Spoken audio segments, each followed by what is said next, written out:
Thank you. First, I wanted to give credits to the Africa Fintech Summit. I was at the DC event in April, and it keeps getting better and better. So please, a round of applause for the team. The lineup is amazing. The size of the event is amazing. The venue is amazing. I have a splendid panel of friends and new friends over here.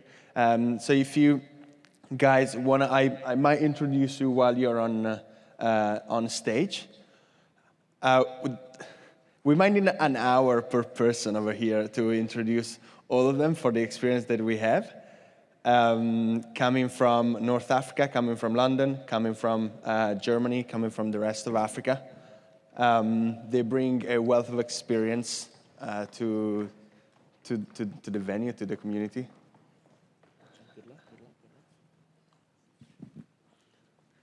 So because as I said, the experience over here is quite vast, I would want each of them to introduce themselves as opposed to being me introducing everyone.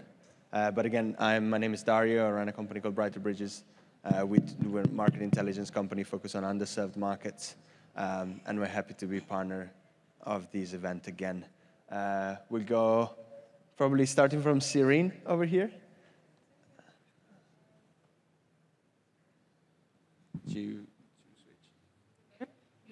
Yeah, it works? Yeah. Perfect. Awesome. Super happy to be here. So I'm from Tunisia, and I work at Global Ventures, which is a UAE-based VC firm that invests across the Middle East, Africa, and South Asia. So it's an emerging market VC firm that started out in the Middle East. We invest across Series A startups mainly, and we're sector agnostic. We have 8 portfolio companies in Sub-Saharan Africa. Hey, good afternoon, everyone. Very exciting to be here. My name is Hangui Mwambadzi. I work with a fintech fund that is based out of Germany called Converging Ventures. We invest across the US, Europe, Israel, and recently with our third fund started investing across Africa. Typically invest across Series A to C in the growth stage of fintech, and looking forward to learning from all of you. Here we go. Hi, everybody. I'm Hema. I'm an engineer turned entrepreneur, now turned investor, but very much an ecosystem builder. So I've spent the last 2 decades building a group of companies that has 4 core verticals, talent, founders through accelerators, co-working hubs, and now raising a fund, always with a gender parity umbrella. And today the fund I'm raising is 535 Ventures, which is a Pan-African female-focused tech-enabled fund investing across the seed stage.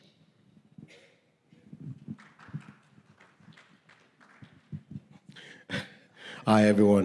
My name is Benga Ajayi. I'm partner and head of Africa at a global fintech VC called Kiwidi Investors. We recently started investing in Africa. Kiwidi is, I think, like Commerce Ventures. We are a global fintech investor. We invest globally. We do only fintech. We do nothing else. We are as obsessed about fintech as almost everybody else in this room. We are a firm of ex-operators, so most people that work in the firm used to operate a fintech before. We have 170 investments, 21 unicorns across 12 countries, every single one in fintech. Awesome. Good afternoon, everyone. Zach George. To use Hamer's line, musician turned engineer turned reformed investment banker on Wall Street. 10 years in Africa running accelerators. But 3 years ago started a fund called Launch Africa, which is now the most prominent early stage and most active early stage VC on the African continent. We recently completed our 126th deal, and we've backed startups across 21 different African countries, and our focus is specifically pre-seed, seed, and pre-Series A startups across the continent. Thanks, Zach. Please, yes, a round of applause for the speakers. Okay, so one of the reasons why I'm excited is because we have experience from funds that have finished raising. One of the topic of the panel is the state of fundraising and the state of investment in a time of slowdown and downturn globally. So we have some investors that have finished raising, some investors that are still in the process of raising, and some investors have kept deploying and never stopped raising. as we actually seem to see this becoming an increasingly present pattern across Africa. So I wanted to give a couple of insights from the research that we do at Brighter, simply to set the scene. So I know we keep talking about a downturn, but to put things in perspective, here there are people who've been operating across Africa for the past few decades, and even kind of newcomers have probably seen that all the metrics, or almost all metrics that one could use to measure the state and the performance of the ecosystem have been incredibly positive over the past decade. I know that we're looking into the last couple of years, especially when you're a company, you cannot really look into a 10-year runway. You really need to take a look at what your budget looks like for the next 6, 12, or 18, or 24 months. But when you look at the state of the market over the past 10 years, the number of companies that have been raising per year has been growing. The volume of investment put into Africa per year has been growing. The diversity and the number of investors that are now focused on the continent, from the continent and from the outside of the continent, are more. The average ticket size has been growing, kind of aligning with more global patterns. So like seed and pre-seeds have gone from a few 100,000 now to a few millions. So like what we're looking at here is it's the question that we have here is, what is happening right now, and how does this differ from the last few years?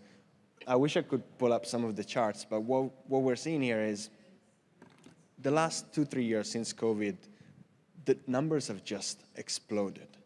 And now over the last 6 to 9 months, we've been experiencing a sort of adjustment globally due to kind of endogenous, exogenous reason for what's happening across the world, but also what is happening within the startup ecosystem. A lot of questioning of the way models are. People come up with models, people come up with valuations. So we have a very beautiful, very experienced panel over here, and I'd like to probably kick off. We were just having a very insightful conversation, Bing and I, and so I'd love to kick off with you. Can you just tell us, your thoughts about what is happening, your experience, and over the last few months? Yeah, so I think like everybody here is aware, there's a sort of global pullback in investing in general and in fintech. I think the African numbers is 50% down year on year and about 30% down quarter on quarter. So it's quite sort of a massive drop. But if you look at that against the global backdrop, it's actually, if you look at all the fintechs, we had 5 companies go public from our portfolio sort of in the last 18 to 24 months.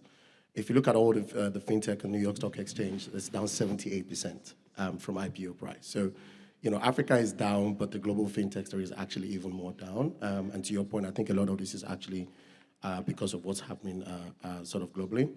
But also the optimistic side is if you don't look at the 2-quarter story, but you look at sort of like a 10-year or 5-year, even a 3-4 year view, you can see like, things have really grown. And I think like this is a temporary blip.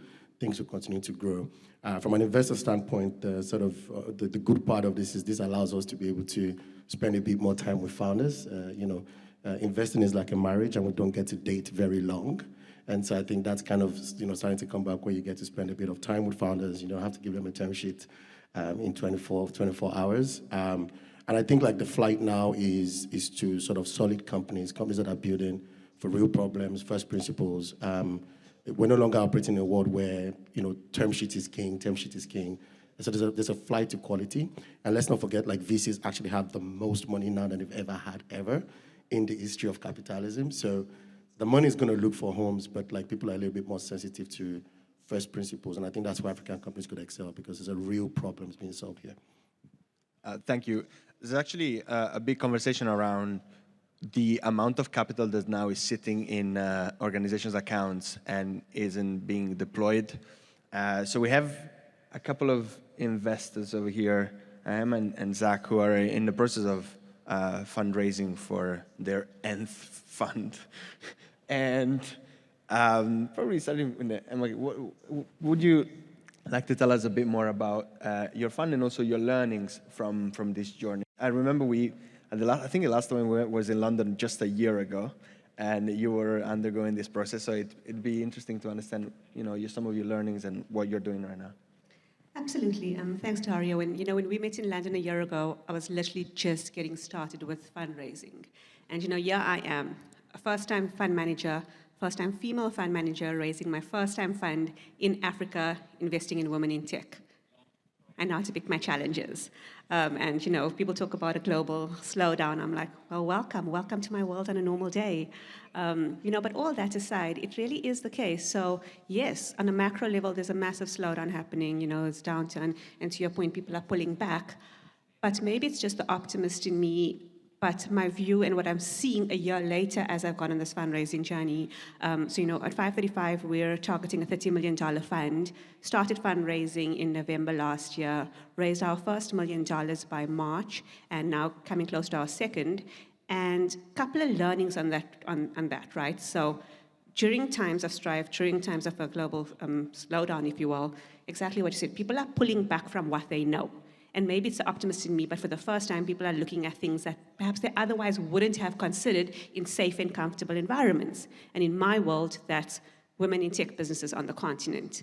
So, positioning yourself as the best person in that space, knowing what you're doing. We talk a lot around tourist capital coming onto the continent, but tourist capital then needs a good tour guide. And, that's very much been my approach in terms of who we're seeking, our outlook on where we're raising funds from, but on a different level, also in who we're investing in, right? So, and I think the work that you guys do at Brighton, that is important because in times where people are pulling back and holding back, people fear what they don't understand. So data matters. Understanding the context of, okay, we've been doing this whole time and it's not quite working. What else should we be doing? Let's look at where the trends are going. We know from a gender perspective, last year, less than 17% of capital was invested in female founders, less than 7% with companies with a female CEO, and less than 1% to single female founders. Now, while some see that as a problem, I see that as a huge opportunity, right? It's like having good parking karma. You need to look where other people don't bother to look. And I think that's from where I'm squarely positioned in finding incredible deals. In the short time we've been raising, we've also done investments. We've done 18 investments already. Small, but at least it shows that there are the founders out there. And again, double-clicking on what you said, Benga, I think on the continent in particular, and again with the lens I see with female founders, we see founders who are solving real-world problems. We're not trying to put another man on Mars or make mushrooms from leather.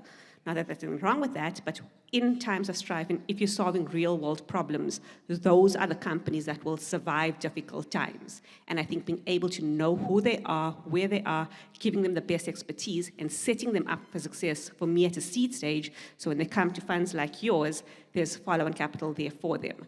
So perhaps a bit of a rosy lens, but I guess where I'm sitting from, I need to have that view, otherwise I wouldn't be playing in this space.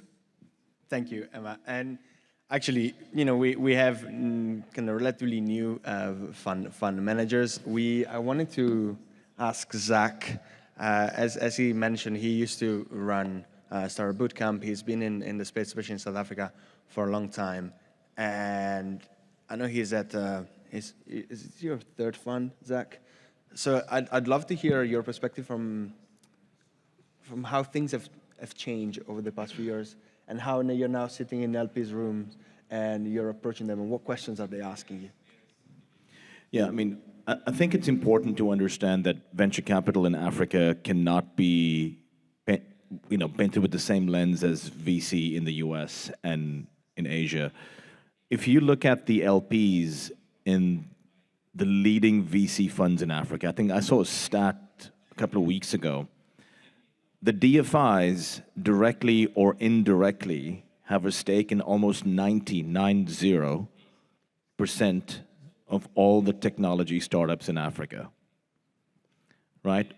And as much as DFIs do serve a purpose in terms of strategic value add to founders, there's precious little that DFIs can do outside of capital, right? So at the early stage, and I would go out on a limb to say, all the way up to pre-Series B, right? B for Bravo. You need strategic capital. Founders need LPs in funds and investors on their cap table that can get them POCs and pilots with banks, with insurers, with telcos, with retailers, that can help them launch into different markets, help them with distribution, with accessing customers. There is so little non-financial value that is added to founders between pre-seed, seed, pre-Series A, all the way up to pre-Series B.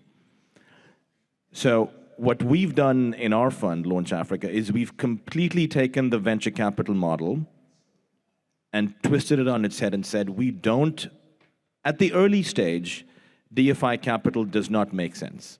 So we've got a fund, we closed at $36 million about 6 months ago. We have more than 200 LPs in our fund, and every single one of those LPs is either a retail, family office, a fund of fund, or a CVC. So it's strategic capital where if a founder, a fintech in Nigeria or an edtech in Kenya needs specific help to get them from A to B, we've got a pool of LPs, together with our fund, of course, that can help them. So yes, it might take longer to raise capital, right? But it's certainly more beneficial to the founders. So we raised our fund in just under 18 months, but the value add for every dollar that we invest, we expect to give at least another dollar in non-financial benefit, and that reflects in the way our founders have grown and scaled. So our thesis is, when we invest at the seed stage, we want you to be in multiple African countries and get to your Series A within 12 to 18 months. And we will do everything we can together with our LPs to get you there. And so far, we've achieved everything we've said we did, given our first batch of investments in Q4 2020. So the funding model of funds is almost as important as just the end result. I'll sort of leave it at that. Thank you, Zach. You mentioned something very important.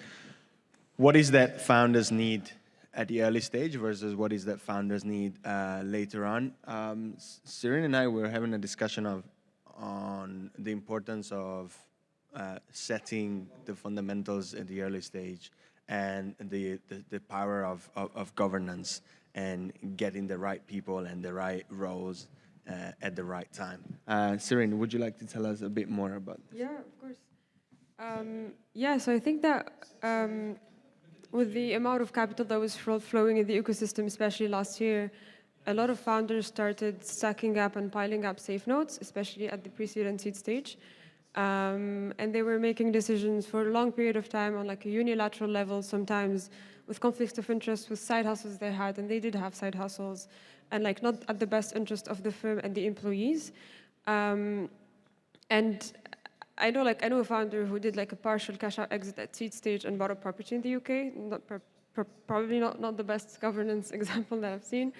But I think that now founders and investors do understand like the real world consequences of bad governance, especially down the line and in the journey of a business. We've seen the examples of the WeWorks, the Theranoses, the Ubers of this world, and we have some homemade examples now.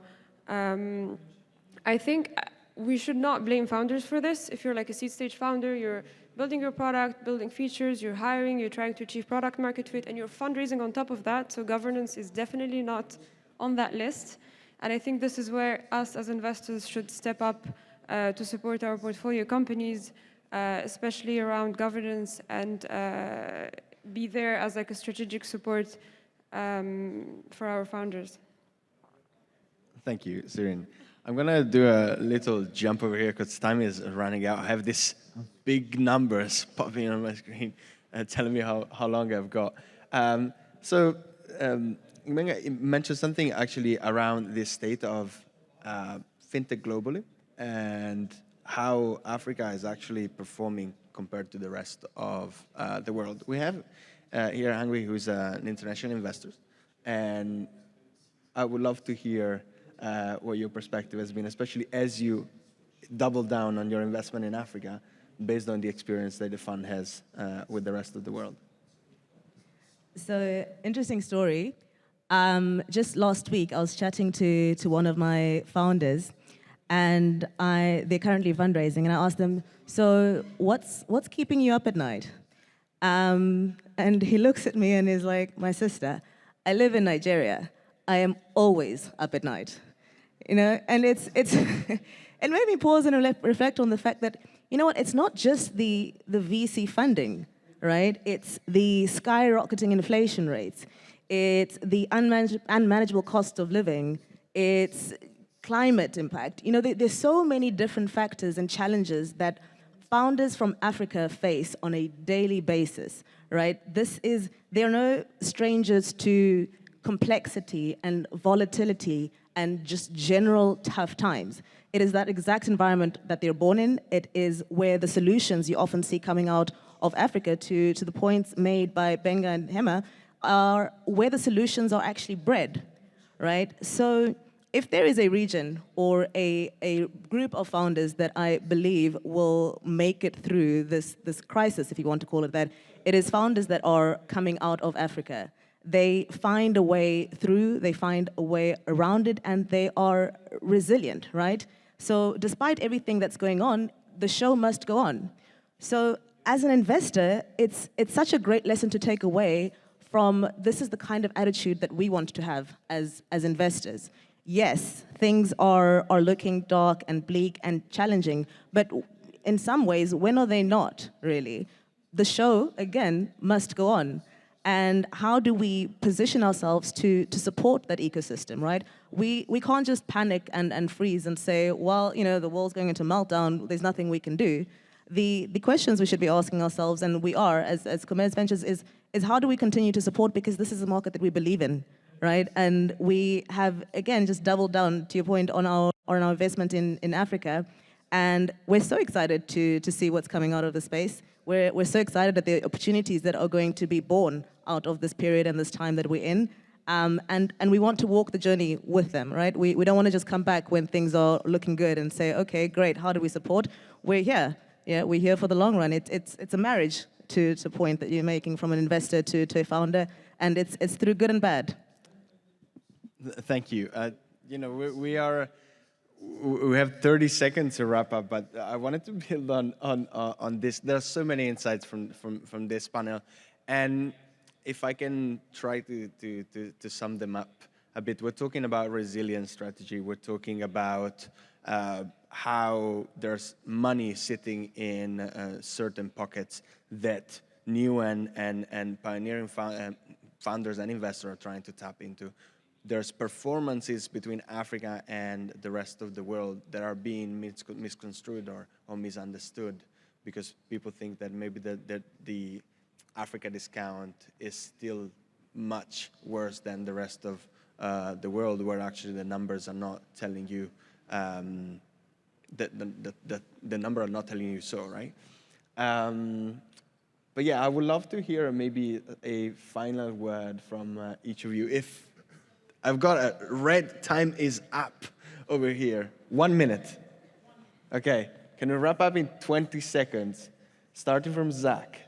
A few words around what you think the future of VC in this time will be.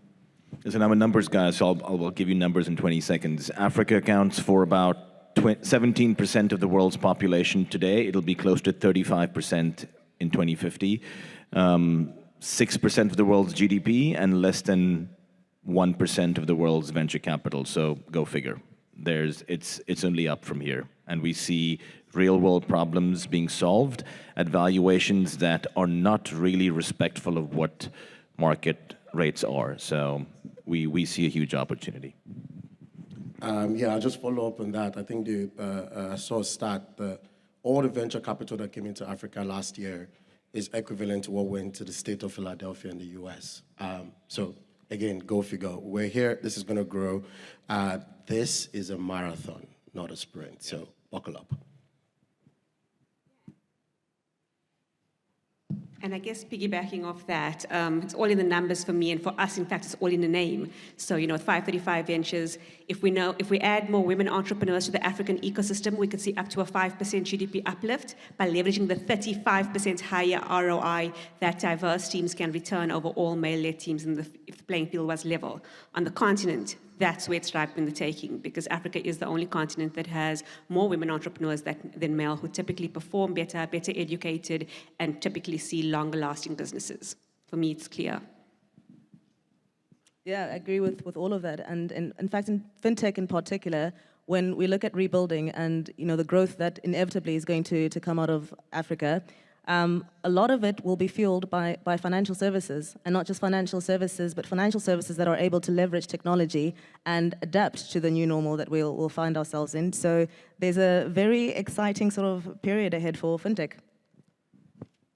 Yeah, I would say that this global slowdown has brought many positive aspects and consequences to the ecosystem. One big thing is that lots of the tourist entrepreneurs and tourist investors have left. Only people who truly believe in the African narrative and the potential of the continent, people who are personally and emotionally invested in the continent, have stayed. And I'm sure that we're going to see lots of great things moving forward. Thank you, everyone. Please, a round of applause for the panel. This question is for Zach. You mentioned in terms of the LPs that you have in your current fund, you mentioned CVCs, and I'm previewing a little bit of my panel coming up, which addresses that topic. I'm just curious as to the source of those CVCs. Are they mostly North America, Europe, any in Africa? What's the makeup of that? Thank you. Yes, I'd like to see more African CVCs involved, given that this is their continent as much as it's ours. I think the attitude towards risk from an African corporate perspective isn't as risk tolerating as our counterparts overseas. So the CVCs we have in Fund 1 are mostly in North America and Europe. In fact, Commerce Ventures is one of our investors. In Fund 2, which we'll be launching early next year, we look to have a greater percentage of CVCs. The one thing I'll add on how CVCs should be structured, which I really like of some of our European counterparts, is when you try as a corporate to do venture and you do it on balance sheet, especially if you're a bank, you have very high capital adequacy requirement ratios, you have equity reserves that you cannot touch, and it becomes very hard from a pure asset liability matching perspective to invest as a CVC into a fund. The moment you as a corporate become the sole LP in an SPV that then invests into funds, it becomes so much easier, and it's a pity that a lot of CVCs in Africa haven't, quote unquote, evolved to do that because of inherent risk mitigation, yada, yada, yada, blah, blah, blah, etc. But the way CVC should be done, the way it's done in India, in most of Western Europe and the US, is SPVs, off-balance sheet, LPGP structure. And the way it's done right now is the folks that run CVCs in Africa have no carry, right? For those of you that understand how these things work. So that's why CVCs in Africa don't tend to work. My hope is that it will evolve in the next year or two, because for the CVCs that do work in Europe and the US and Asia, they often generate significantly larger returns than what corporate P&Ls see from other divisions, if that makes sense. So that's our hope for the future. I think we had a question far in the back, unless I miss. Oh. Hi, Emer Costigan with Westgrow here in Cape Town. Question for the panel, whoever wants to take it, around the role of government in encouraging more VC activity. Zach made reference to the less than 1% of VC investment coming into Africa. What role do we as government broadly have to play in that? Emma? Anyone? I can add. Yeah. So I think, and I look at this from the lens of a seed stage fund and also as an ecosystem builder. So I think, and I stand to be corrected here, but I think government investing into funds as LPs have a long way to go. So that's a different conversation. Where government can play is at the pipeline level. So in my ecosystem, we've got an incubator and accelerator, and now we're building around a bunch of female-centric innovation hubs. Government has played a fantastic role. In our case, specifically in the Western Cape, we're building a hub in Cape Town that's launching next year, that's funded by the Western Cape municipality. And from our incubator and accelerator programs in specifically seeding, funding, and accelerating and getting founders ready for investment. I think from that perspective, it's low-hanging fruit, it's a quick opportunity, and perhaps my hope for the future, that gap between just funding the pipeline to actually funding the funds, be it in technical assistance facilities or otherwise, or even just from a regulatory perspective, making it easier for us as fund managers. We're domiciled in Mauritius, for example, because we're investing across the continent, but I know in different localities, that's a huge barrier for the type of funds, the type of startups we want to invest in. So money, great, but there's so many other ways beyond capital that government honestly needs to come to the party. We see what's happening in the sandbox environments in Uganda, Tanzania, and the like. That can be a massive boost for funds like ours. And I think as a starting point, they need to just be more active and more consistent in how they do that. Yeah, I was going to say, like, you know, some of the examples that we've seen from other parts of the world, so I think this was in Mexico, where in a bid to actually get local fund managers, the government puts away some funds to match, sort of like, you know, dollar to dollar up until a specific amount. And that actually just boosted like the ecosystem. So, you know, one of the ways to attract foreign capital, like, you know, we have only sort of, you know, European and North African LPs, is actually see the commitment from the local governments in which you know, we're investing.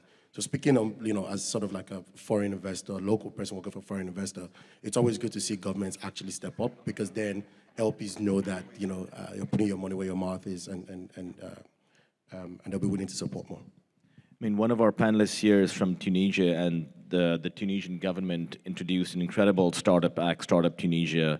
There's a startup act in Senegal. There's a startup act in Nigeria that recently passed 2 weeks ago.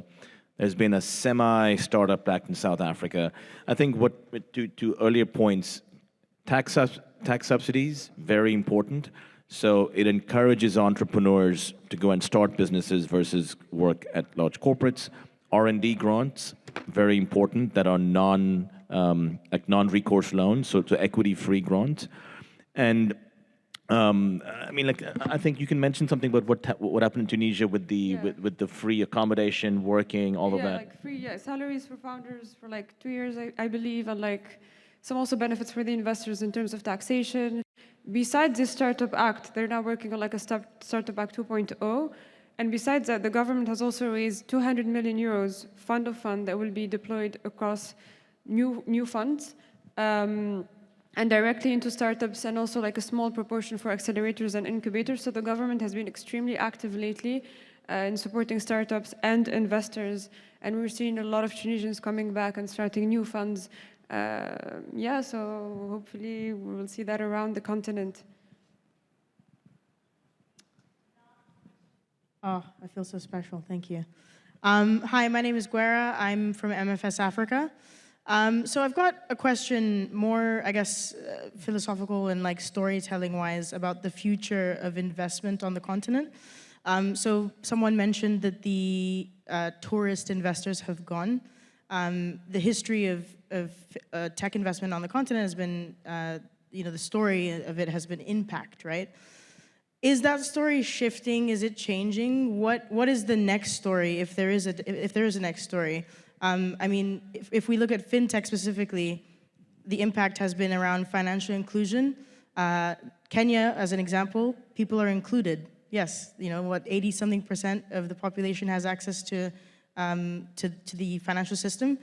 Is there a story beyond financial inclusion? And if there is, what is it for investment?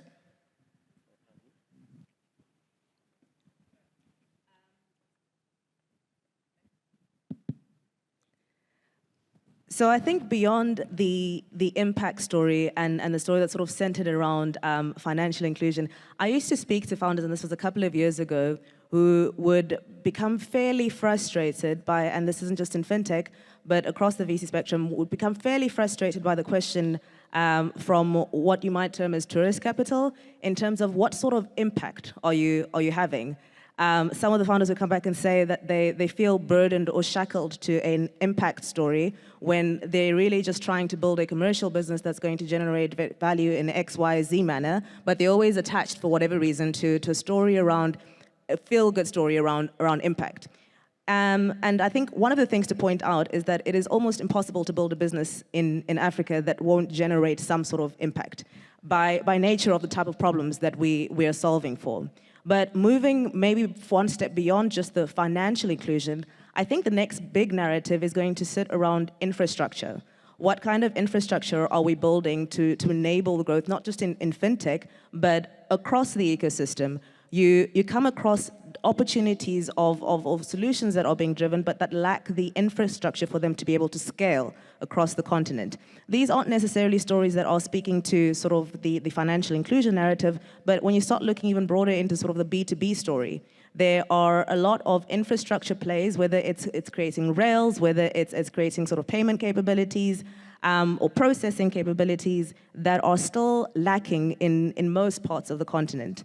I think there is a lot of opportunity to develop and sort of integrate some of those solutions that are already in the market and present at the moment, but also to develop new ways to build the infrastructure that is required from a talent perspective, from a sort of baseline sort of capabilities perspective, but also something that would allow a lot of interoperability across the continent, because the solutions that we build in one economy are sometimes often translatable into other economies, but because of the infrastructure that we have, it's so difficult to be able to scale those solutions from one country to the next.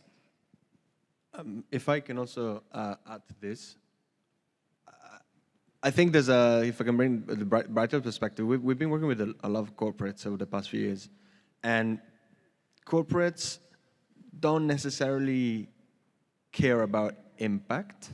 I don't want to make this controversial, but when they set up new arms for distributions, not investment arms, but they are looking to expand to this market and so dedicate specific resources to new markets. They do so when they actually see tangible value and long-term value. And so what we have been seeing over the past decade is an incredible influx of corporates that are still global and local, expanding across Africa and international expanding maybe for the first time into the continent. And this is a story that is not necessarily sold too much to the to foreign investors, but this is actually, I think, one of the drivers of employment. We've seen in South Africa has been a big thing when AWS opened the offices, but also when in Nairobi, Lagos, Accra, there's been a lot of investment coming from these corporates, and there's a lot of trickling down into salaries for future founders, developers, and mid-managers. So I think this is a side of the story that isn't necessarily starting from impact, CSR, and investors, but it's starting from a pure commercial nature and is kind of expanding to extending to the rest of the ecosystem. Can I just add a quick pointer on job creation? Because it's such an overused word, but I'll tell you why. When a startup raises capital, the multiplier or the spider effect of job creation is significantly more than a corporate, right? Take, for example, fintechs, right? You start a payment startup, you need to then partner with a credit provider, an agency that does ratings, someone doing unsecured lending. Oh, I have to insure that, an insurance partner. I mean, and that's just fintech. When fintechs create jobs, they create other opportunities for service providers, for clients. I mean, when Paystack, I mean, everyone here knows of Paystack, right? The Paystack mafia, which is now like the PayPal mafia, has gone on to build another 6 or 7 startups. CredRails is one of them. So this is why it's so important when you understand the true impact of venture funding into well-governed, well-run startups. You can create significantly more jobs than any corporate on the continent, but you don't have to call yourself an impact startup. A lot of impact, let's just be honest, let's call a spade, is greenwashing, right? It pleases a certain donors because they can get tax breaks and get all the benefits, but the reality is startups in Africa create a huge amount of impact, whether it's intentional or unintentional.